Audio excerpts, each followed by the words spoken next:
Bear Down Bears fan, Chicago Bears podcast. Pat the designer here. Your boys running dolo today, but that's okay because we had a great weekend of football. Got to sit here and react to the Super Bowl, what we saw in the Super Bowl. Did it change your perception of what it takes to win a championship, or are you still standing where you were before the game? Reason why? Game manager, a system guy versus the generational talent that has proven that he's a generational talent in Patrick Mahomes. Got to talk about that. Also, Brad Biggs putting out a report that it's a done deal. The Justin Fields situation is over. It's done with. We're moving on. We're on to the next one.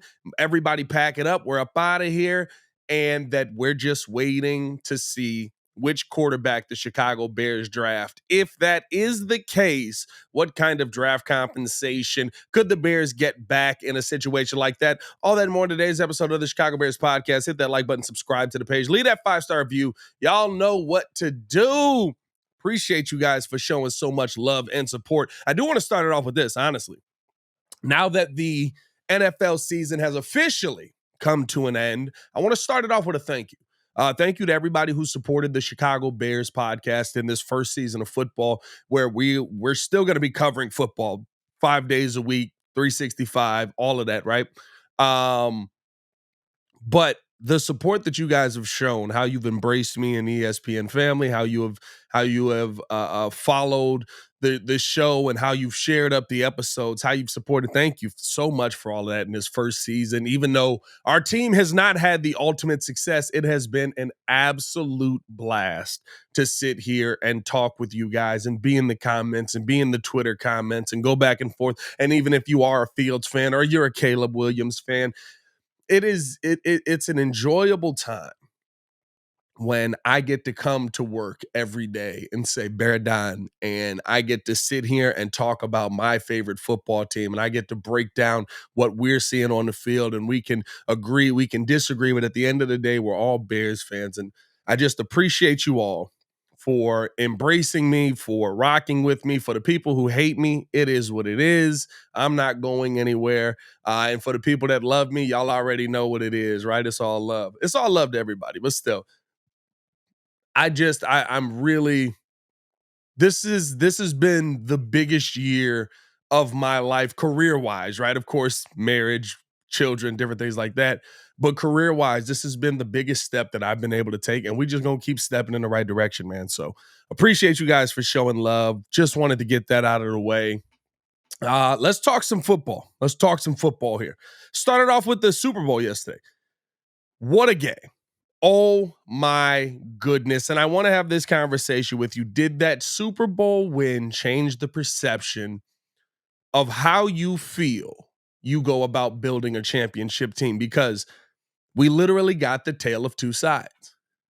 We literally got the generational guy versus Mr. Irrelevant who had the team around him. And the generational guy ended up being the guy that comes away on top. It gets to an overtime period. And I think that the overtime sums up, not to say it changed my thought process on, I'm not going to say it changed my thought process on how you should build a team. But what I will say is when you have that guy that can put his team on his back and go in there and make the plays to get the W's, it's just different. And that overtime period was that. Brock Purdy gets the ball to start. They go down the field. They get, decent little drive, nothing crazy. Kick the field goal. They go up 3. The system guy gets 3. The generational guy, set hut, boom, we're moving down the field. Big play, big play, big play, touchdown. Now, to say that you can just go find that guy in the draft or you can move forward with that guy, right? Like, it's not as easy to do as it is to say. I believe Patrick Mahomes is one of 4 quarterbacks who have won 3 or more Super Bowls, right? Like, it's not like this is happening all of the time. It is the small portion of the community that is in what Pat Mahomes is. He is a special, talent, but there's just something about having that guy that can go down there and get the job done when you need him to. We're just putting the team on his back, putting the team in a position to say, listen, we're going to figure this out. We're going to get down here. We're going to get this right. I mean, everything that this season has been, and you got to give credit to the defensive side and all of that, but everything that this season has literally been saying, wow, when you look at Pat Mahomes, how's he still doing this? Receivers aren't the same. Guys are dropping balls. Kadarius Toney's getting sent home. There's so much that has gone into this, right? And it's just continued success through whatever the circumstances are. Now, the problem with that is that talent is very hard to find. I don't know if Caleb Williams is that talent. I don't know if Justin Fields can become that talent. That is a level of talent that is truly the generational guy.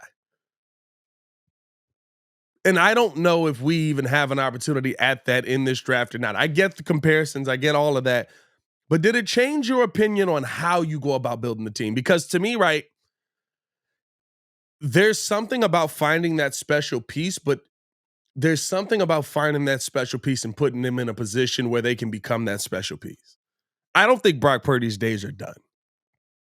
Do I think Brock Purdy's more of a system quarterback than Pat Mahomes is? 100%. I think Pat Mahomes can transcend the system. I think he's a game-changing player every play, week in, week out, play in, play out. Doesn't matter how you do it.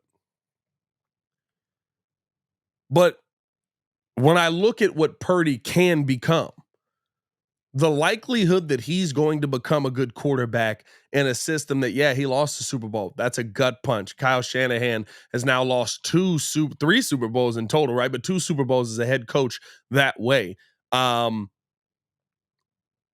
Offensive line wise, Brock Purdy is going to be protected. Defense still built up. They still got a lot of time on that. CMC, Deebo Samuel,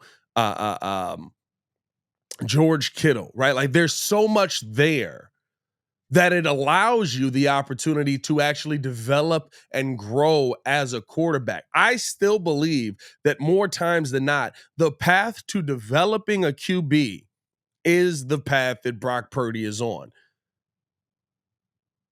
But there is something about taking a chance on that generational guy that makes you just go, hey, yo, hold on now. Is he generational? Could he be generational? What are we seeing here? Is what we're seeing here true? Is what we're seeing here fool's gold? Are we putting him in a position where it's not going to matter what's happening on the field because this guy's that good? Because Pat Mahomes turned into a guy that is that good. I was impressed yesterday. With everything great that Pat Mahomes has done, I was impressed yesterday. Because I sat there and I was like, Rashee Rice is running the wrong routes. Travis Kelce's not being as impactful. Isaiah Pacheco fumbling the football, right? There's a lot that goes into the game where you're just like, I knew it was going to be a low-scoring game. I said it was going to be a low-scoring game. There's a lot that went into it where you're like, there's a tough one for the Chiefs. I'm not going to lie. Offensively, it looks over with. And then just Pat Mahomes on his back, drop back, boom, Kelce, hit. Mecole Hardman catching the game-winning touchdown in the, what? Transcending the position. I understand everybody's not going to be that. But did it change your perception of how you want to attack building this team at all? That's the question that I'm laying out there, because I do think there's something to be said on, and I think that's the one of two things, right? Not to say the Bears can't continue to build their team out in a similar way, but right, if you trade the first overall pick, you're going to get a king's ransom of picks. You're going to have a ton of capital for you to go out there and utilize, right? And with all that capital is going to come the opportunity for you to build the offensive lineup, go out and get more receivers, go out and get more help at 3 technique, go out, right? Like you've got the draft capital. Now the team's more enticing. You still got money over here. Hey, we got roughly $60 million in cap space to play with. Okay, boom. Let's go. Let's pay Jalen Johnson. Let's go get this. Pay Justin. We're good. But then on the flip side of it, And while, yes, I do still think the team will be successful, I'm one of the few people in media that's sitting here and is like, I can see a path where both sides are successful here. But if you take the Caleb Williams, who's supposed to be the generational guy, can you develop him into the generational guy without all the things that the frills and the fun that comes with trading the first overall pick? That to me is the biggest question that Ryan Poles has to answer. It's always going to be in Poles we trust around here. But that is the biggest question that Ryan Poles has to answer, because if you can't answer, are we going to develop this guy the right way? I think, and yes, maybe it is a fault on the organization, but then you have to take the other option,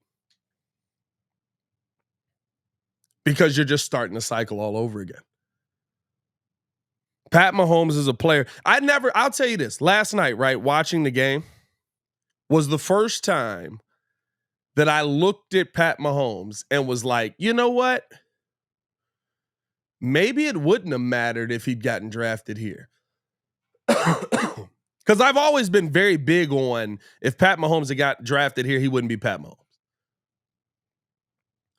But he's such a special player. Maybe it wouldn't matter. The part that sucks, though, and I will say this, the part that sucks the most, because the fact that that level of player, as amazing as Pat Mahomes is, the fact that that level of player is what we're putting on Caleb Williams is crazy, by the way. And everybody's putting that's the level of pressure you're putting on him. This guy is the next Patrick Mahomes. This guy is the next big name. He is the next Patrick Mahomes. He is the next guy that's going to go out there and dominate the NFL for 10 plus years. That's who Caleb Williams is. We should be like, you're putting pressure on him to the point where you're basically like, listen, we should be sitting here seeing Pat Mahomes, Caleb Williams for the next 10 years in the Super Bowl. And yes, there's more that goes into it. Yes, there's more team building that has to happen. Yes, there's all of those things. I hear you on all, but that's a crazy amount of pressure to put on a rookie coming out.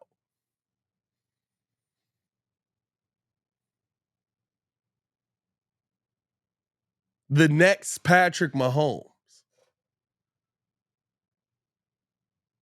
Patrick Mahomes is such a difference maker. It's concerning how good he is. I sit there and I literally watched him last night and I was like, he probably could have been successful on the Bears. I don't know if he's got the championship runs like he has here, but he probably could have been successful on the Bears if the Bears actually picked him. He would have been the guy. Like, I watched him with nothing yesterday. Just Kelsey, really. It was just him and Kelsey yet again. And mostly it was him because they weren't utilizing Kelsey nearly as much as we've seen them utilize him in the past. That second half, they utilized him a lot more. I believe he was 9 for 10, 93 yards on the day. But it's just, you know what you're going to get with Pat Mahomes no matter what. Are you getting that in this draft? That is a heavy, heavy burden to lay at the feet of a young football player in Caleb Williams. But that's why Ryan Poles gets paid the big bucks. He's got to figure that part out. What is the best path for the Chicago Bears moving forward? Do you feel it's the capital? Do you feel it's Caleb Williams?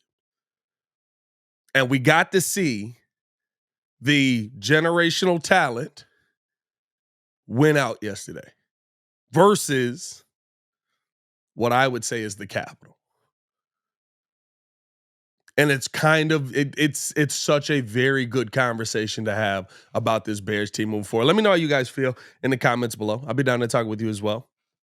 I want to keep this thing moving along. Appreciate you guys for tuning in and showing love. Hit that like button. Subscribe to the page. Got to talk about Big Z. Brad Biggs on 670 to score. Hard stance on the Justin Fields conversation, saying it's no longer a question between keeping Justin or moving on. The question now, and it's very clear, which quarterback are they going to draft? The Fields thing has run its course. So first things first, do you believe that the Justin Fields conversation has run its course? Do you believe that that we're all just waiting for this all to end at this point? That it's done. There's no more chance. He's not going to be here. They're taking the first overall pick, seeing a lot of stuff with that. But this is smokescreen season. This is throw something to the wall, see if it sticks. Here comes a story. We're putting a video out. We're putting a news report out. We're putting content out, baby. Content everywhere. And then you get to the other side of it. You be like, half of the content we put out was BS. None of this meant anything. Now, I'm not saying that about Bigsy. I'm not saying that Bigsy's not saying what he's hearing. I believe that he talks to these people. I've seen him in the building, and he is very, very well connected and very good at his job. I don't think that he's one of those people that's going to just put something out there to see if it sticks. I don't believe he's worried about the direction of it one way or the other, because he's going to be covering the Bears one way or the other. I'm sure he has his personal opinion on it. I think for a while now we've known his opinion is, I would rather move on and take the young quarterback over what we've seen in Justin Fields after 4 years now. He said that for a while now. He said that while the Chicago Bears were winning with Justin, while the Bears were actually turning things around, he was still beating that drum. And so maybe there is a little bit of opinion in there, but I do believe that he's a guy that comes out and he's going to sit there and tell you what he's hearing, tell you what people are telling him. The feeling seems to be, and we've heard this from a multitude of people, we're moving on from Justin Fields. The part that I love about that is, though, the only person who knows anything with any of it is who? King Poles. The only person who has any idea what he's going to do with this draft capital is who? King Poles. Because, yeah, sure, logically, does it make sense? 100%. Logically, it makes sense. Take the young quarterback. You get 4 more years of controllability. You're able to go out there. You can, get probably a second-round pick for Justin Fields, which got some interesting conversation on the capital as well. But you can get that level of capital back for JF, right? And you draft players with that. You go out and you sign guys. You rebuild this team around Caleb Williams. You got more opportunity to spend money on other positions. Boom. Here we go. Logically. But logic doesn't always take into account the human element of what you've built, the culture you have, what's actually growing here. We saw them want to stick with the culture that they have currently. Are they going to want to stick with the culture that they have currently? Because we had Brad Spielberger on here, right? And what'd he say? It's not that there isn't a cult, that Justin Fields is a part of the culture. Justin Fields is the culture. It's very good to hear that the players there won't be a mutiny, right? DJ Moore came out and basically said, listen, I'm no matter what, whoever they put back there, I'm going to play with them. Whoever they have in the building, that's who's going to be my quarterback. I'm going to play with him, but I'd rather have Justin. EQ, we had him on here. Justin's my guy. I'd rather play with him, right? Like, no matter what player you talk to on this team, everybody wants Justin. That is a real element in this. I know there's a big portion of the fan base that doesn't want Justin, although it didn't sound like it at that game. I understand everything that goes into that. Logically, does it make sense to go get Caleb? 100%. But when you bring in the human element, these guys are people.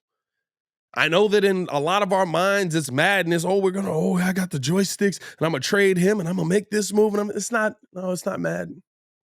These are real people. Real emotions are tied to this game. Long-term financial decisions are tied to this game. And so for me, when I'm sitting here and I'm going back and forth, I'm like, I don't know. I want Justin Fields to be the quarterback here emotionally. If Ryan Poles moves off of Justin Fields, it is what it is. And I think that brings the question up. What kind of draft capital could the Chicago Bears get if they were to move off of Justin Fields? And this is, to me, an interesting one because the teams that we've always talked about, as far as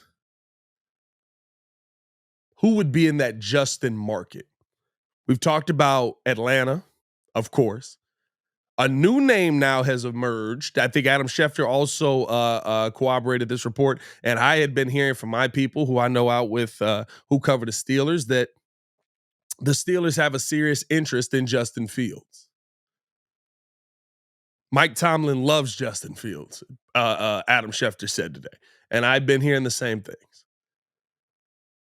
So now you've got interest from Pittsburgh in there. We'd also heard from Shefty that it was a limited pool, but now you've got at least two teams that are willing to possibly bid for the quarterback that you have. So when you look at Atlanta, I don't believe Mel Kiper's report on the 8th overall pick. I think most people were shocked by that. We had heard that second round picks were probably what was available to the Bears. Atlanta sitting right now at that 43rd overall pick in the second round. They've also got the Jacksonville pick at 79, which I would love to see if the Bears could kind of get a combination of that, move Justin for a second, a third, maybe a future first. That to me would be a dream scenario package if you have to move Justin Fields. Because you don't have a second round pick this season, so you're getting your second round pick back. You're able to go out there, possibly make some adjustments or some additions to the offensive line. I think with that third round pick, maybe you add to the receiver room with somebody later in this draft, or maybe you go free safety there, replacing that Eddie Jackson, who's probably getting up out of here. Like there's a lot that you could do there to me that I thought was interesting. But I think the biggest thing for me is, now with Pittsburgh in it, what does that add? What does that add to this whole dynamic of it? Because Pittsburgh sits right now with the 20th overall pick. In the second round, they have 51, so they have a lower second round pick than Atlanta would be able to offer. In the third round, they have 84. So both picks right now lower than what the Bears would get from Atlanta if Atlanta was in on Justin Fields. Again, that second round pick is what's being reported Justin Fields could get. Could we see Pittsburgh try and trade that first round pick? Because 20's too far down. Me and J-Mac were talking about this the other day. 20's too far down to go get any of the quarterbacks that you feel are the big name guys or the guys that maybe turn your franchise around. Listen, if I was going to stick with a mediocre guy, I've got Kenny Throw Pickett already. He's here. We sold the jerseys. We made the money off of that. All right, let's get our next quarterback.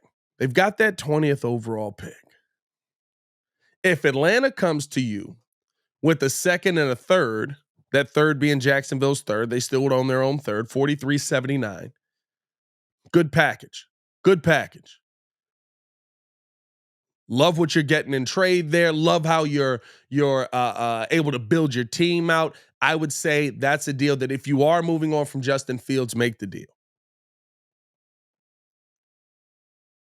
Pittsburgh sitting at 20 to me. Too far to get one of the guys at the top. Too much capital to have to give up to trade up to get one of those guys at the top. Moving from 20 to what? You'd have to be about 6 to stay in that conversation. What are you giving up to go up from 20 to 6? It's a lot of capital. You're giving up a haul. Now, I believe 6 the Giants right now. So you're giving up a haul to get there. Does it make more sense to just take that 20th overall pick? Say, I've got this first round pick here.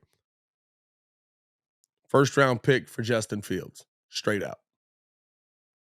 We got to outbid Atlanta. We know Atlanta wants him. We know Atlanta wants to work with him. We know Atlanta wants to get him down there, pair him up with Bijan. The bidding war starts here. I think that's a real possibility. I do believe that Pittsburgh is interested, as everything I've heard says that Pittsburgh is interested in bringing Justin Fields would be interested in bringing Justin Fields in. Okay, cool. What's that going to take to get it done? Your second and third round picks to me are not enough. Now, maybe you could go with some lower capital. They want to hold on to their first, but are they willing to gut the rest of their draft for Justin Fields? I don't see that as likely either. I think with that, right, you get that first overall, you get that first round pick at 20. You're bringing in a guy that you feel, okay, already has certain talents, just needs some development here. What did Greg Gabriel say, right? One scout said, just speed up the delivery time, speed up his drop back. He's moving too slow into his drop back. It's taking too long for things to develop. We can slowly get there. We've got George Pickens already in place. We've got the running game here where we got to rebuild this offensive line, which is why we can't move off our second and third round guys, right? Like we have to be able to have this capital here. I think Pittsburgh absolutely makes sense for Justin Fields. And because of that, I think that there's a real possibility that the Bears might be able to sneak a first round pick out of it. And again, I know this is the 20th pick in the draft and not the 8th pick in the draft, but if you can get a first round pick for Justin Fields, you pull the trigger right now. You do not wait.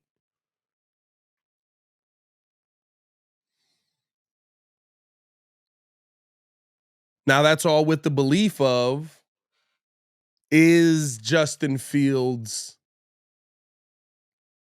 the answer for Pittsburgh, I guess? Are they willing to bet on him as the answer? Because it's not just about trading him. You also got to pick up that fifth-year option and probably try and sign him to a new deal sooner than later.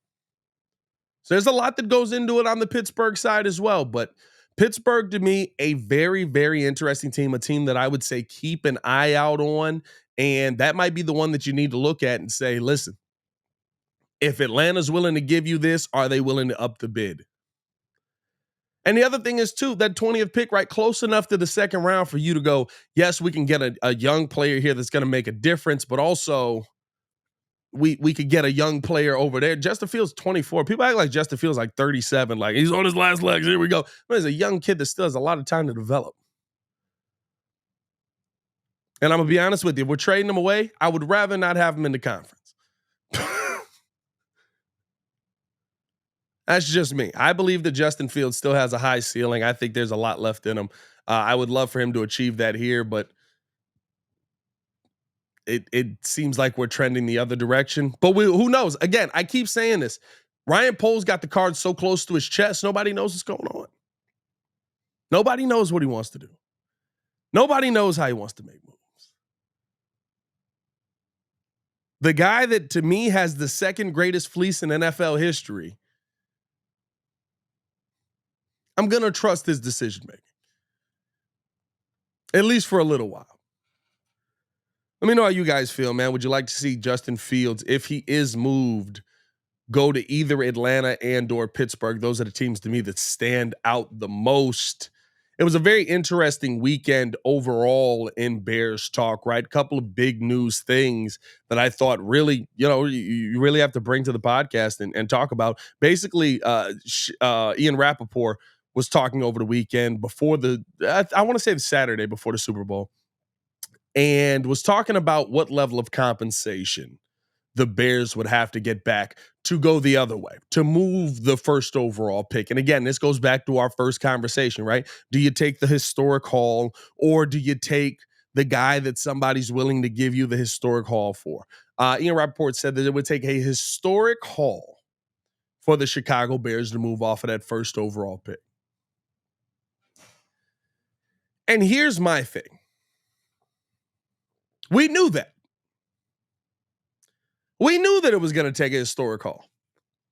Why is this new news? Why is this something different? Because all the reports around the league, all the reporting that Courtney Cronin has done on this podcast, all the reporting that we have heard about the Chicago Bears and what they want and what they're looking for and what they can get for the first overall pick has been, it would be more than what the Bears got last season.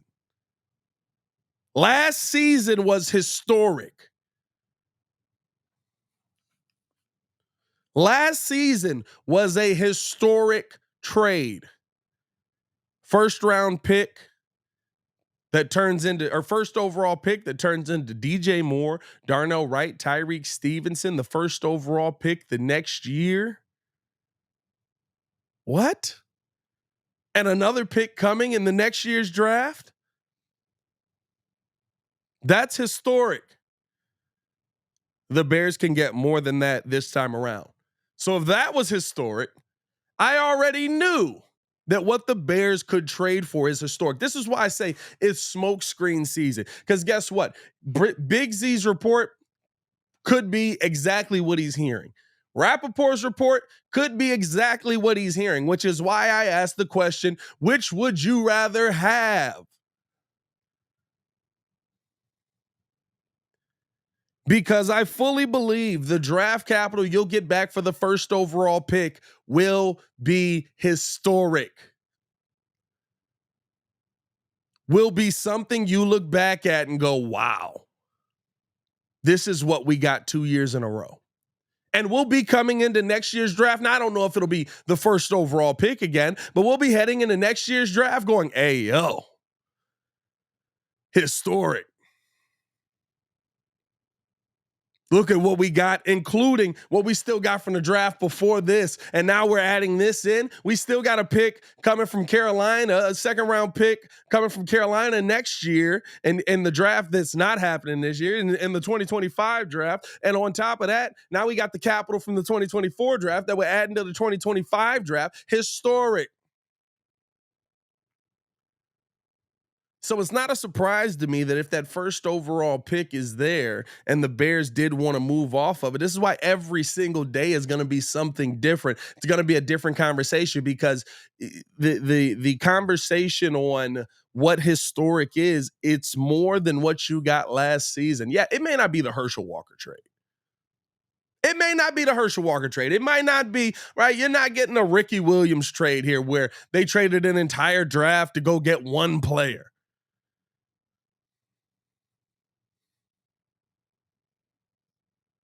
But historic to me is something where you look back at it and you go, what were you guys thinking? And this year, there's enough teams thinking Caleb Williams is Jesus Christ with a football in his hand. Perfect. That's what I need. That's what I need teams to think. And the biggest question with that is, do you feel like, and I get it, right? Like, I guess this goes back to the Super Bowl conversation, game manager versus the generational talent. If he is a generational talent, Pat Mahomes is a generational talent, right? I take those weapons away from Brock Purdy. Brock Purdy's probably not in the Super Bowl. Do you feel like Justin Fields can get to Brock Purdy levels of good? That's still a question that's on the table. I do. I personally feel like, yes, if you build around guys, they will be able to go out there and make plays. I think Justin Fields is that level of guy. Oh, he doesn't process stuff quickly enough. It's never going to come to him. Well, last year was the first year we ever had time to process anything. Last year was the first year where I looked at it and I was like, yep, no, that mistake's on you, kid. It has nothing to do with the pressure in your face. You got to let the football go. He was slow. Some of the great passes he made didn't have to be great passes if he just turns and fires. But there's so many people that believe that this is what Justin Fields will be for the rest of his career. He's 24 years old.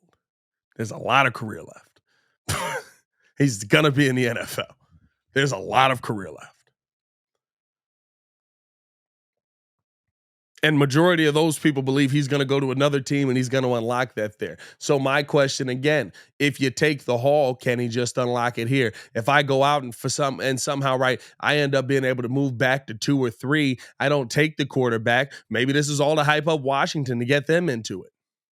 I don't take the quarterback. Boom. I got MHJ on my team. I got DJ Moore. I got MHJ. They want to play together anyway. Sweet. Now I got Justin Fields back here. Maybe we add in a little more on the running game side, right? Like, but there's pieces that legitimately can be put in place. I believe no matter the situation, Ryan Poles has done such a good job. The Chicago Bears can take strides in the right direction next season. Caleb Williams or Justin Fields. It's really just about which one do you think is a Super Bowl stride.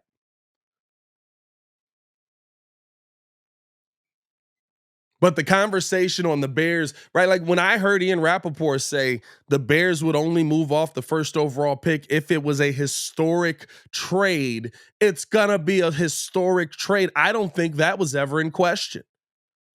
I don't think that was ever confusing. I don't think that was ever something that we looked at and was like, yeah, no, it's going to be a pretty mid trade. They might give you a first round pick. Even we've heard from Shefty, right, that even just moving back to Washington could fetch you 2 first round picks. Moving back one space to Washington could fetch you 2 first round picks. And I would assume he means trading back the one space this year. You get that pick and you get 2 first round picks on top of that. Now, is that historic? No, probably not. Maybe they include a player. I don't know. Like, I wouldn't say that that's a historic trade. But I think if you want to talk to the Giants, I think if you want to talk to the Patriots because they know what it's going to be to move from 2 to 1. I think if you want to talk to, right, like name the team that's in the back on the back end that needs a new quarterback in place. Historic is available, boys.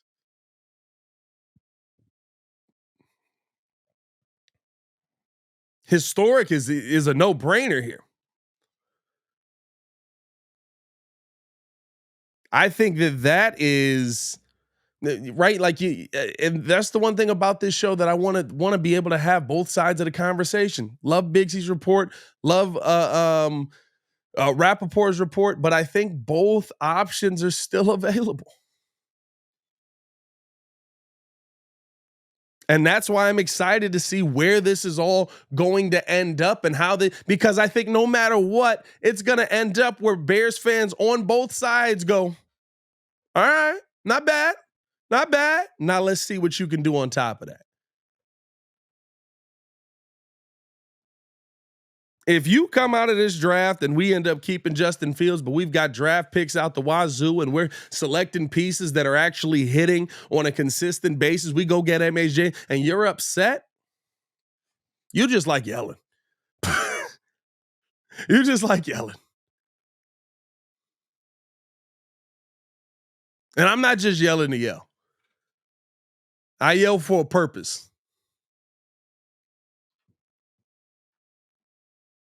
I'm excited about this upcoming draft. I feel like the Bears have everything at their fingertips right now, and it's just about which hand they want to reach out and grab with. Let me know which one you guys are vibing with in the comments below.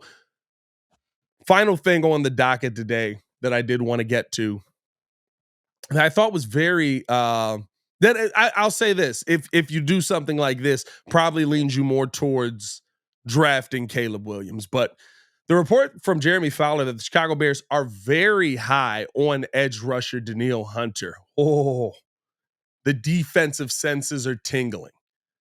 I'm excited on the possibility of a Danielle Hunter being a Chicago Bear moving forward. This one also came out, I believe, Saturday as well. A lot of Bears news Saturday. But this one was one that intrigued me because when you look at Danielle Hunter, you know what he brings: the veracity, the tenacity, the ability to get to the quarterback. I mean, listen, he hurt Justin Fields last year because Justin held on to the football too long. And we were blocking bigs on small. What that does for you in the division, to me, defensively, now you're talking about having probably the best defensive front in the division. Or at least from the edge position. You still need Javon Dexter to get a lot better. But seeing kind of what this is all becoming, seeing how Danielle Hunter plays, pairing that up with Montez Sweat, my God, where you got to sit there and go, I actually don't know who's better. Like in my mind, Danielle Hunter's better. But the Montez Sweat I saw last year, to me, is not a Montez Sweat that we're used to seeing. Leading 2 teams in sacks with 6+. All right. I mean, okay, here we go. That's a conversation I'm willing to have. And the one thing that I will say is if you do that, like I said, you're probably going to have to end up drafting Caleb in that situation because you're not getting him for a little bit of money. Now, you may still be able to get him for the $20 million that Minnesota paid him this season, and then it slowly gets more. Because the one thing that I do know about a lot of these players is they get to a point where they're like, I'll make the same amount of money next season. I'm willing to do that as long as it's not here, as long as it's not in this building.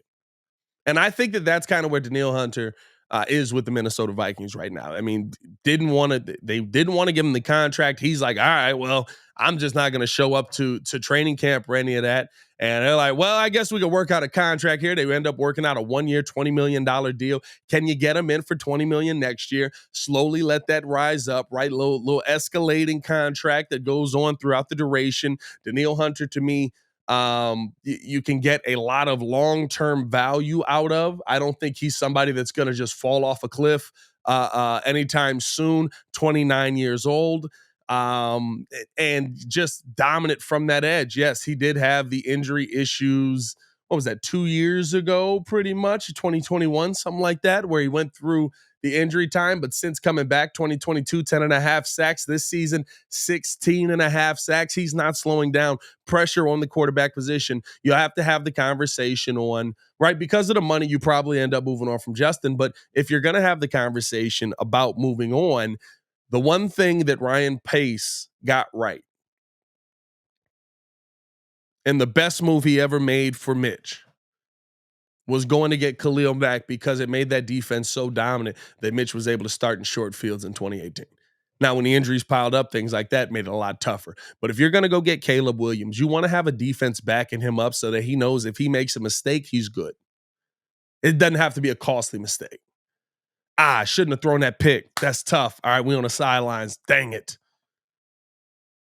Defense gets you the ball back, or defense puts you in a short yardage position because they don't allow a lot. That's what bringing in a guy like Danielle Hunter can do for you. Yes, you still have to add all those things offensively, but going out, you're probably playing Jalen Johnson. JJ's probably sticking around here. You're probably holding on to or you're probably moving on from Eddie Jackson, which opens up a little bit of money. Bears working with about like $60 million-ish going into this this offseason now. So with all of that, you add in Danielle Hunter, sign me up. Sign me up. Now, are there other positions I would prioritize before it? Yes, I'd go get Chris Jones. Chris Jones is going to cost a lot more than Danielle Hunter is. But I go get Chris Jones because I think 3 technique is the linchpin of this defense. I think you've heard Lance say that a bunch of times. You've heard J-Mac say that. We've heard a ton of former Bears. When we had Tommy Harris on the show, right, he talked about that as well. But at the end of the day, it comes down to the ability to go out there and force the quarterback into tough positions. Danielle Hunter's good at that by himself. Montez Sweat was good at that by himself. What can that tandem do together? And a more consistent tandem than if you were to bring in Chase Young. Although Chase Young heard y'all, he played phenomenally in the Super Bowl for the most part. But another tandem that you look at and say, okay, these guys together is 20 plus sacks a year. And now the second round pick we took last year doesn't have to worry as much about getting pressure up the middle because, right, he's still got to be good at it. He's still got to improve at it, but now he can improve at his own pace because those guys by themselves were a problem. What are they going to do if they're standing across from each other? That, to me, gets me excited about what the Chicago Bears can do on this defensive line. I think Danielle Hunter would be a great asset to this Bears team. I do think in that sense, right, you're probably moving on from Justin because you're going to have multiple contracts, high money contracts on the defensive side. Guess when you do that, you usually go get the young QB in that situation. Why can the Niners go out and spend so much money on that defense and add CMC and things like that? Brock Purdy makes like $40. And yes, Caleb does come in making more money than Justin initially. He does. $8 million, I believe, as the first overall pick is what you end up getting, whatever the signing bonus is. It's crazy money as the first overall pick. But as that contract goes on, you get more time to stay around that $8 million range versus going out there and having to pay $26 million to Justin on that 5th-year option. That does make a difference if you're going to invest defensively on this team. Not to say you can't invest offensively, but you would think the offensive pieces you're going to get are going to be lower money guys for a little while now, right? You got Darnell Wright. He's still on his rookie deal. You would have Caleb Williams on a rookie deal. Hopefully you go out and you're able to get a receiver at 9, Rome Odunze, if he's able to fall that far. I think that would be somebody, right, on a rookie deal. Yeah, you got DJ Moore locked up already. He's under contract. We're good to go. Probably got to pay Tevin Jenkins. Do you want to? That's a conversation for a different day. But health-wise, he's an interesting piece that you do have to have the conversation on, right? Like there's so many things that to me you can sit here and talk about on as far as financially how the Bears are in a good spot here. But for you to go out and add a big money piece on the defensive side, you're probably not going to be able to have that big money piece at the quarterback position right now. And I think that would mean ultimately moving on from Justin Fields if you went out and you wanted to get a guy like Danielle Hunter. But having, I guess, right, like I said, if you're going to go get that guy, Danielle Hunter's the type of guy you go get. And you hope to have improvement from your 3 technique position going into next season. He's the type of guy you want to go get. I'd be thrilled to have him here in Chicago, and you would have something that legitimately is the best in the NFC North. You would have the best defense in the NFC North. I think the Bears probably already do have the best defense in the NFC North, if we're being 100% honest about it. But okay, all right, she's Siri's over here talking. Trying to chime in on the pod, but I would be you would not get worse by adding Danielle Hunter. I'll say that. Let me know how you guys feel, man. Let me know how you guys feel about everything we've talked about. Would you be in on Danielle Hunter as well? Would you take the haul? Would you keep the quarterback? That's going to be the conversation all the way until the draft hits. So much content coming you guys' way. Appreciate you guys for tuning in and showing love. Hit that like button, subscribe to the page, leave that 5-star review. Y'all know what to do. As always, man, it's your boy Pat the Designer back at it again, running it dolo on this one, but love to talk it with you guys. Y'all stay safe out there, Chicago. Bear down. One love. Peace.